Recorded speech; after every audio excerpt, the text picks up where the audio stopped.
Hello and welcome to RadioTimes.com's review of Luther the Fallen Sun. I'm Patrick Cremona, writer at RadioTimes.com. And I'm James Hibbs, drama writer at RadioTimes.com. And we will be discussing the release of Luther the Fallen Sun, which finally arrives on Netflix today after a brief theatrical run. 4 years since a TV show came to a close with Series 5 on BBC One. We're both approaching the film from slightly different angles because, James, you're a long-term fan of the show. I've not seen it before, apart from the first episode a long time ago. And Neil Cross, the creator, has said that he wants the film to work, both for people who are familiar with the character, familiar with the show, and for those that are completely new to this world. So we're going to put that theory to the test.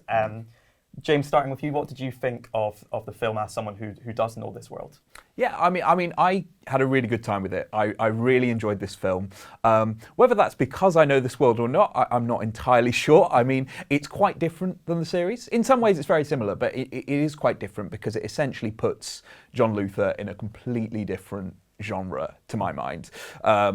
Yes, the series always had sort of action thriller elements, but this is a full-blown action thriller, I would say, in the vein of Bond, in the vein of some, spy films. It's got those sort of spy-ish elements.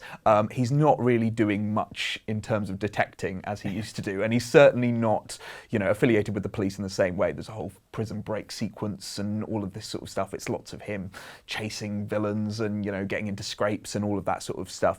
But I did really have a good time with it. I found it fun. I thought it was well paced. I thought Idris was great as ever. I really enjoyed it. What about you?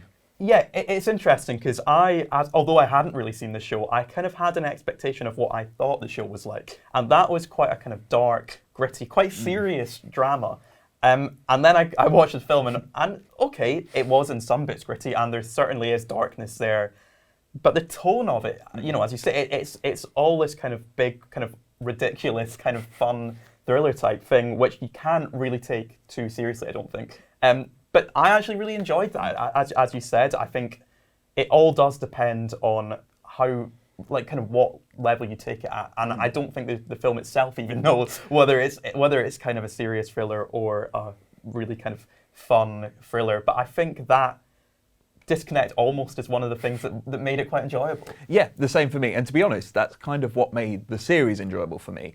I mean, the series was always dealing with, perhaps slightly more so than this film, but was always dealing with some really quite horrible sort of crimes. Some of the murders in the series were really quite horrific, but it was always sort of a little bit silly. And I don't know whether, as you say, whether that was what was intended, but it would always start off with this sort of sultry theme song and stuff. It was all a little bit sort of ridiculous on the outset. So coming into this film, that's exactly what I was expecting, and that's exactly what I got. So I enjoyed it, yeah. Yeah, and talking about that kind of, I suppose, a disconnect between the more over-the-top aspects and the more kind of grounded elements, I think there's nowhere where that is more evident than in the kind of difference between Idris Elba as John Luther and Andy Serkis, who's this new villain for the film, who is basically a pantomime villain. I don't think it's an exaggeration to say. No, not at all. And I think that's really where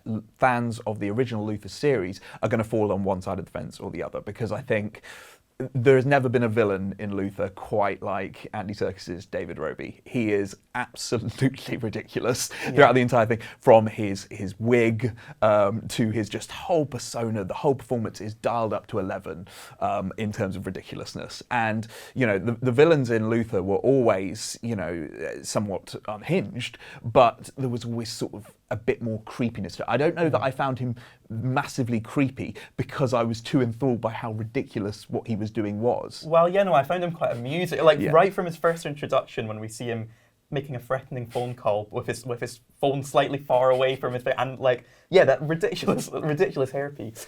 And then there's a few moments in the film where he starts singing. And again, I think that's maybe meant to be a little bit creepy. I thought it was hilarious, but I quite liked it. I quite liked that kind of, as we said, it's just kind of pantomime villain. You don't take it too seriously, you go with it, and you just have, quite a good time, I think. Whereas, as you say, Idris Elba as Luther is playing it, very straight. He's playing it very much like he did in the show, and I think it's a great performance. I think particularly a great action performance. I think he's got some real moments of heart in there. I'm thinking particularly of a scene later in the movie where he consoles a grieving mother. These scenes, they really work. But they're just a completely different film than the one that Andy Serkis is in many ways. But I didn't mind that. I think if anything, it's sort of they play off each other. There's quite a lot of fun to be had in the serious, hardened, troubled former detective going up against this, as you say, pantomime villain. Yeah, and there's been a lot of talk over the years, of course, that Idris Elba has at various points been talked about as a possible next Bond. And in a way, this film is him playing a kind of a version of James Bond, which I suppose brings us, I'm just going to be spoilers from here on in, because the end of the film, he's kind of, how would you describe it? He's kind of basically seems to be being called up by the Secret Service. Yes, that seems to be the case. We don't know for definite, it's never completely said, but it certainly seems that he's being called up by the intelligence services, that he's going to be a Bond-esque figure going forward. And based on this film, that makes sense. There was no point in sending him back to prison and having him doing another prison break at the start of the next film. But it is going to be interesting how the fans respond to that, because, a lot of people liked him as the detective character. And also, now that he is in the intelligence services, as in this film, the big difference that makes to everything is that he's got fewer rules to play by. He doesn't have to, obviously Luther never played by the rules, but the whole point was, is the system going to catch up with him? Is it going to find out? In this film, yes, it's found out. The system has caught him.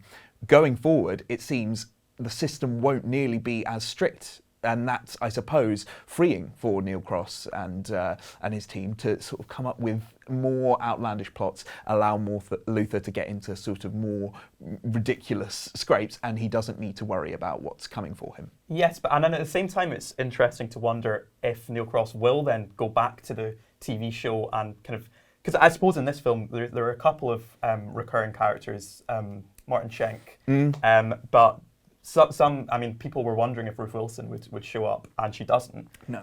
Do you think there's a chance of that happening in the future now? I think there absolutely is, based on comments made by Neil Cross and Jamie Payne, the director.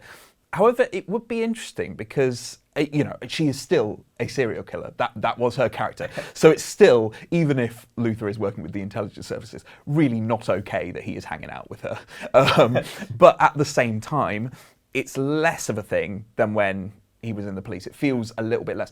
I don't know how they would play together in this new world. I'd be interested to see it for sure. And she was such an important part of the series, and one of the best parts, if not the best part, if we're being honest. But I'd be interested to see how that plays. I'm not entirely sure. Well, what did you think of Luther the Fallen Son, and what would you like to see from future Luther movies if they do happen? Let us know in the comments below. And be sure to check out radiotimes.com for all our content around Luther the Fallen Son, including exclusive interviews with Neil Cross and Jamie Payne.